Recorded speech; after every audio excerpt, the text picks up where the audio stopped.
Just over 2 years ago, here in Tahrir Square, an outpouring of joy and relief at the ouster of Egypt's former dictator, Hosni Mubarak. Amongst those swept up on that tide of emotion, Mohammed el-Baradei, the Nobel Peace Laureate and former head of the IAEA, who'd returned to his country to lead calls for the president's ouster.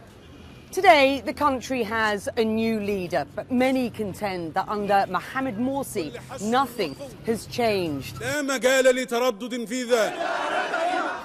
in an increasingly divided nation, el-Baradei and his opposition secular bloc accused the president of hijacking the ideals of the popular uprising. Despite calls by the president for national dialogue, el-Baradei has, at least until now, refused to negotiate.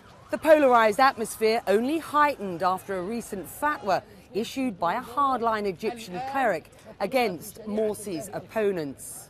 So what's next for Egypt and the man who returned to his mother country to lead a revolution?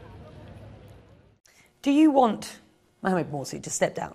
No, not at all. I mean, again, a lot of people out of anger right now. You see a lot of those in the street, a lot of the demonstrations saying he failed miserably, and he needs to step down.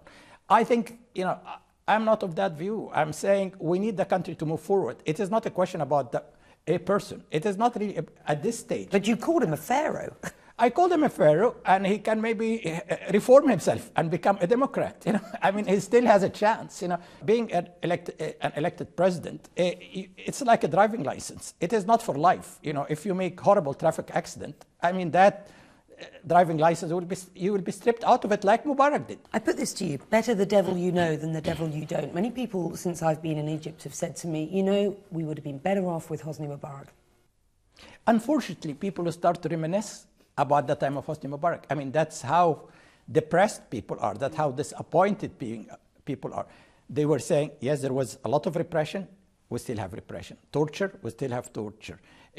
Lack of economic opportunity, we still don't have it. Lack of social justice, we still don't have it. But at least we have law and order. At least we have 7% growth.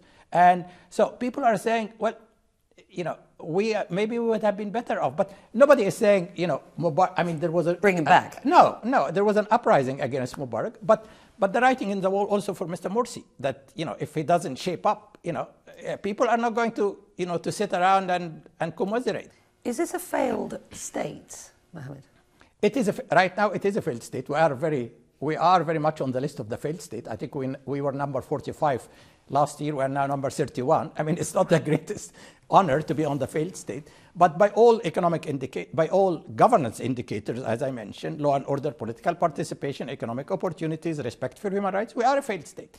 The economy we are about to default probably in 2 or 3 months. Law and order we are turning into a militia-like state. I mean, we are a failed state, but we can switch it. You've called for national consensus, though in the past you've rejected national dialogue. Why are you doing that now? I never rejected national dialogue, Becky. I mean, as I said, a month and a half ago, I was in Brazil. Mr. Morsi called me. I came back. I had an hour meeting with him. All the other political opposition figures had a meeting with him. We never opposed a dialogue. I mean, this is our only salvation, is to work together.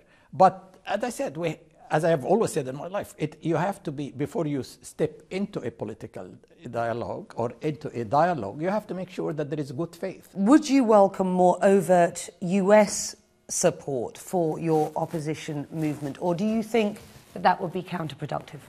I think it would be counterproductive. I mean, it depends what you mean by support. I expect governments even to stand up and be counted for values they believe in. I mean, when they see a dictatorship, a constitution that it's dictatorial, that botch up balance of power, that impinges on human, freedom of religion, they have to say so. But that's different from interference in our, in how things will be managed here, how we manage the transition, how we manage our own development of political system. How can Egypt secure this IMF loan? What it needs from the outside world? I think we desperately need the IMF loan, because I've been talking to the European, to the American, to the Gulf. You know, nobody is putting money here until we get the IMF loan. So, but for that, the IMF, as a professional, they need to make sure this is a certificate of trust in the Egyptian economy. They need to see that the economic fundamentals are in the right direction. And right now, they are all bust. You're back. It's been a long couple of years for you, and you now have a fatwa against you. Were you surprised by that? I'm more sad about it because it's... Does it frighten you?